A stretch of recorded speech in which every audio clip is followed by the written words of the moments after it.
is it worth looking at yourself and going, have I driven the other person to this?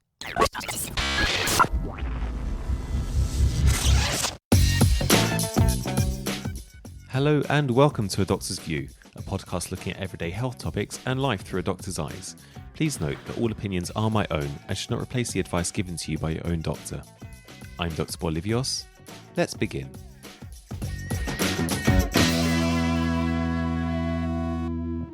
Hello everyone, welcome to Doctor's View. I'm Dr. Bolivios. Today we're going to be talking about relationships, reflecting on those relationships, and also why it's important to have exes. You might be thinking this is an odd topic for a medical podcast, but bear with me. So, from the start of medical school and all the way through medical career, we're often taught to reflect on our practices, on our experiences, whether they were good or bad. And the reason we do that is so that we can help learn from these experiences and try and recreate those good moments, and also to try and avoid some of the bad moments as well and stop them from happening again. And this is both safer for the patient, but also gives a better outcome and better quality of life for those practicing the medicine themselves. The other reason why I wanted to talk about this is because over the years I've met a lot of very highly driven, highly successful individuals who have reached very high levels in their career, and I have heard on occasion the odd person talk about relationships and the fact that they're on their second or third marriage, and often when they're talking about this, they're talking about their partner in a negative light. They're talking about them in a way where you think, okay, they must be crazy. Yep, you did a really good job to get yourself out of that situation.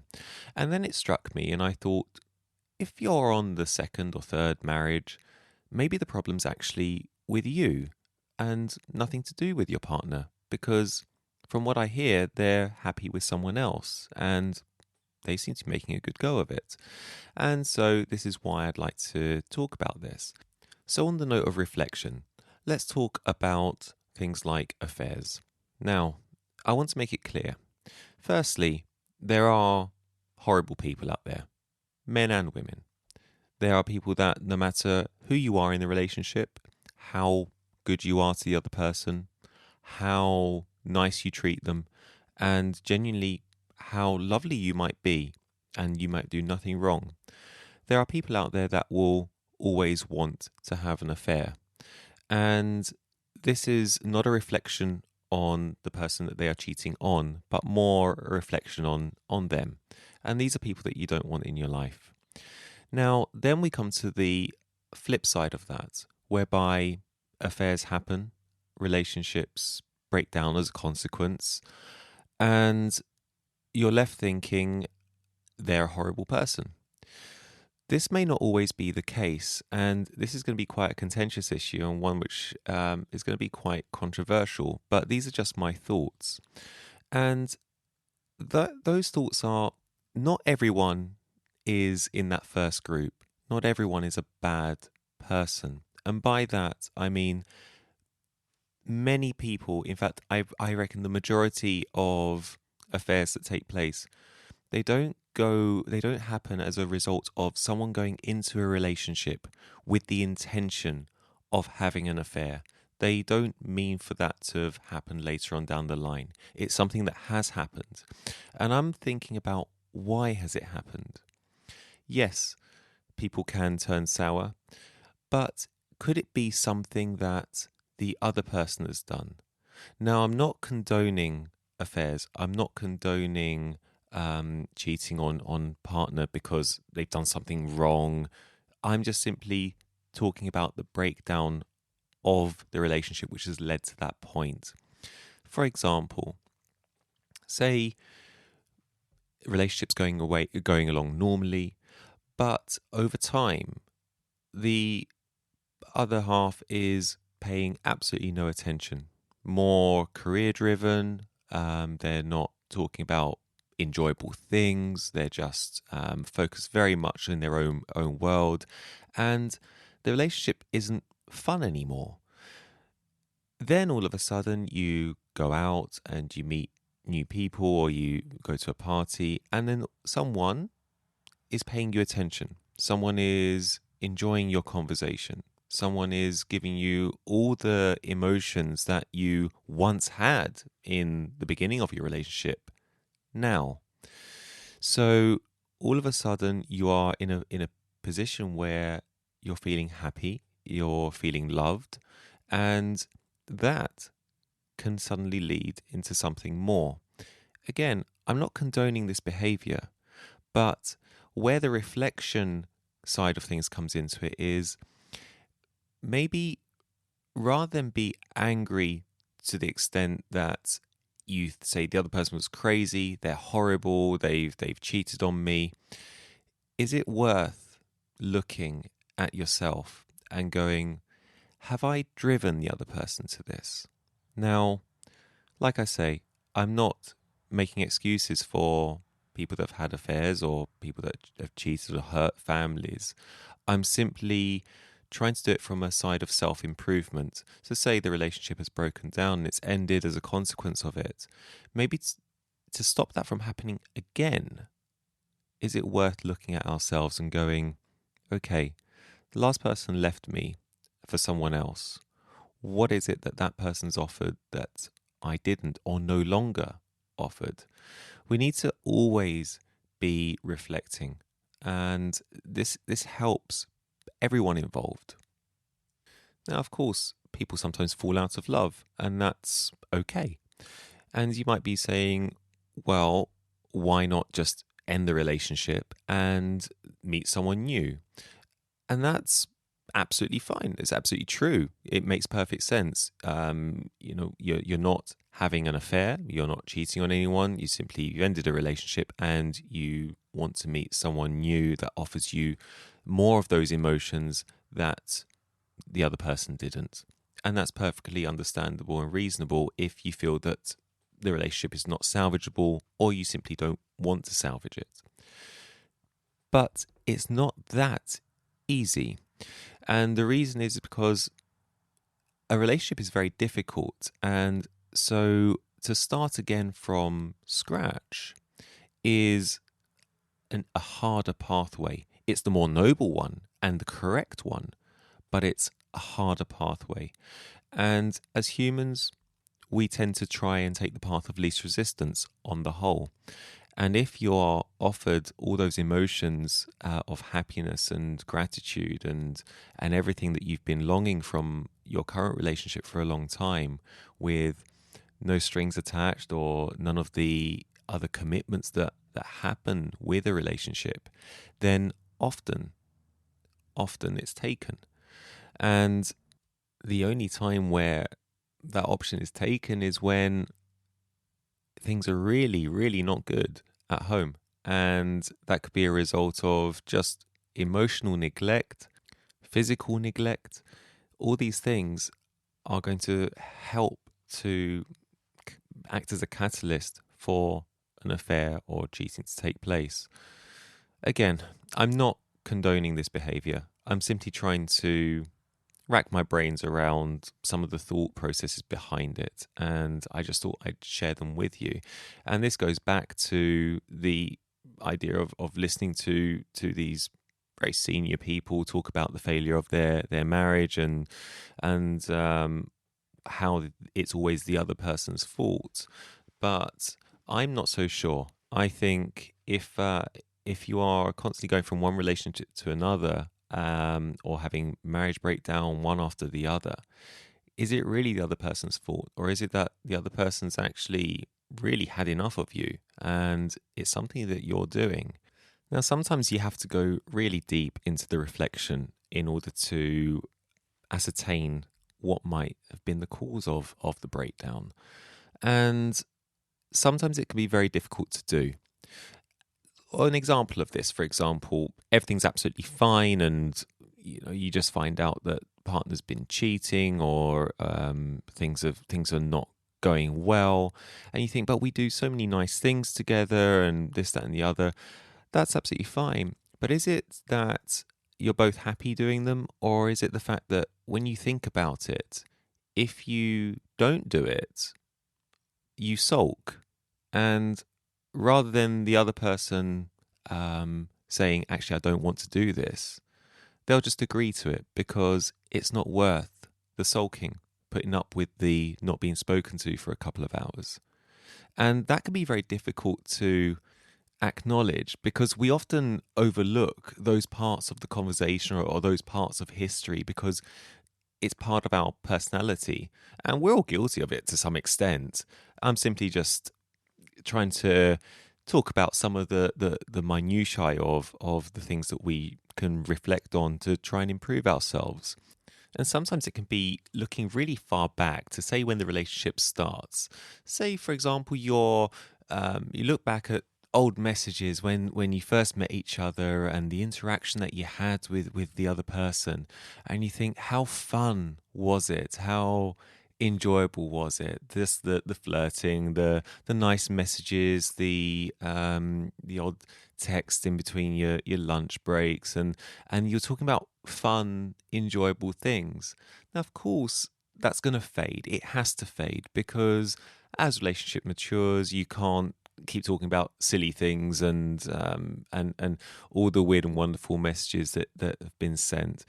But has it gone so far the other way, whereby your interactions now are so void of anything fun, anything enjoyable? They're simply either work related or talking about your stresses in life and just very emotional messages, which can be very heavy for the other person. And if that's all the interaction that you're having, that can break the other person, I believe, and that they long for that sense of fun and enjoyment. And obviously that's why things like holidays are important to almost hit a reset button. But we sometimes lose track of how much we can wear another person down, and this happens on both sides, and it's something that we're not very good at being aware of. And it's only until you meet someone so different, you go out with your friends and you realize that, oh my goodness, I've had really a lot of fun tonight. And you think, why? It's because there was none of that heavy emotional stuff. You actually just were able to enjoy the moment for what it was without anything overhanging. Now, we're all mature adults. We all know that life isn't always fun, and it's not always enjoyable, and we can't just simply ignore the stresses of everyday life. But we also have a sense of responsibility when we're in a relationship to ensure that we don't overwhelm the relationship with simply burden, and we do inject a sense of enjoyment into it. It could be something really simple. It could even be a case of asking the other person how they are before you delve into a spiel about how something bad has happened to you. And it's these little things, very, very small things that can make a very, very big difference. And I have to say, I'm not a relationship coach. What I'm talking could be complete and utter rubbish, but these are my opinions, and they're just from past experiences or just even from watching other relationships have broken down in the past, and I look back and think about them. People have spoken to me about them, and I just have often just questioned the dynamics of how a relationship has broken down, and it has interested me, and it's interested me to try and not only prevent it from happening again, but also from a self-improvement perspective. And I also want to talk about why having ex-partners is important. Now, I completely commend and I'm to some extent envious of those who found love at a very young age, and they married their love of their childhood, and that's lovely, and all power to you if that's happened. I'm not talking about that group of individuals. I'm talking about people who've had several long-term relationships, and for one reason or another they've broken down. We can often look back and think, oh, do you know, this was bad, this was good. But it's important to look back on them and reflect. I guarantee every person that you've been out with will have some quality that you miss. It doesn't matter if you despise them anymore or, things worked out for the best. That's fine. But there must have been something about that person that attracted you to them. It could be something like appearance, it could be the way they dressed. But more often than not, we don't tend to look back at that. We enjoyed it at the time and we lusted over things like that. But I'm talking about the deeper, the more in-depth side of things like their personality. And there'll be quirks, there'll be things that they did or the way that they spoke about certain things or their viewpoint that you will miss. And examples include, I look back at previous relationships and I think, I've learned something from every single one of them. It doesn't matter if we talk or not anymore, but I've learned from one person just the love of little things in life, for example, just the way that all these small things, however minuscule they were, made them happy. And I often thought that's a nice quality to have. You can treat everything with such a nice level of enthusiasm and excitement. And that helped make me a better person. Another person, I thought they have such a disregard for all the superficial things in life, material things in life, because their past experiences meant that they have a different outlook on life to me. And so they won't care if they scratch their car or if they break their phone or whatever. It doesn't matter to them because that's not what makes them happy. And so from that, I learned, I should be less superficial. These things don't matter. And other instances whereby I've learned, oh, this person's very highly driven or highly motivated, and look what they've achieved in such a short space of time. And I pick up on those qualities too. And by reflecting on all these things and realizing what you've learned and all the different characteristics of previous relationships, you can slowly build and you learn new things about yourself, new things about life, and they make you a better person for the next relationship. And eventually, hopefully, you will find the person that you will spend the rest of your life with. And going back full circle, this is where the self-reflection comes into it too. So, for example, relationships that I've spoken about that have failed, and I look back and think, okay, did that fail? Why? And you think, okay, maybe I was a bit too needy in this relationship. Another one, I maybe a bit too selfish. Another one, maybe I wasn't attentive enough. And you look back and think of examples where you can put those into true thoughts, and you think, yeah, that could be why. And so ultimately, of course, they're going to be happier with somebody else. So by looking back and having these reflections, you help make yourself a better person each time, not only from what you've learned from each person that you've met and been intimate with in a psychological sense, but also on focusing on some of the negatives that you may have been doing too, which has ultimately led to the relationship failing. Now, it could be that they had the negative side of things and they were doing the bad things that led to it failing. But until you reflect on it, you won't know. And so that's essentially the message that I want to put out.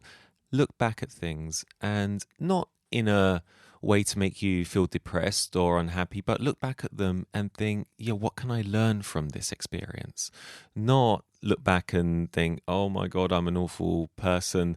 I did this, this, and this. No, it's been and done. It's in the past. Think about what you can do to help prevent this from happening again, what you learn, what you can do to change. And it's only by changing that we can really improve ourselves. But in order to do so, you have to believe and really, really think about it and acknowledge that, yeah, that is the true cause. You have to always be true to yourself. And with that, I'll leave you. Please do email me at doctorsview@gmail.com or visit my website, doctorsview.co.uk, and ask me any topics that you'd like me to discuss in future episodes, and I'll do my very best to cover them. As always, please look after yourselves, and I will join you again next time. I'm Dr. Bolivios. Goodbye.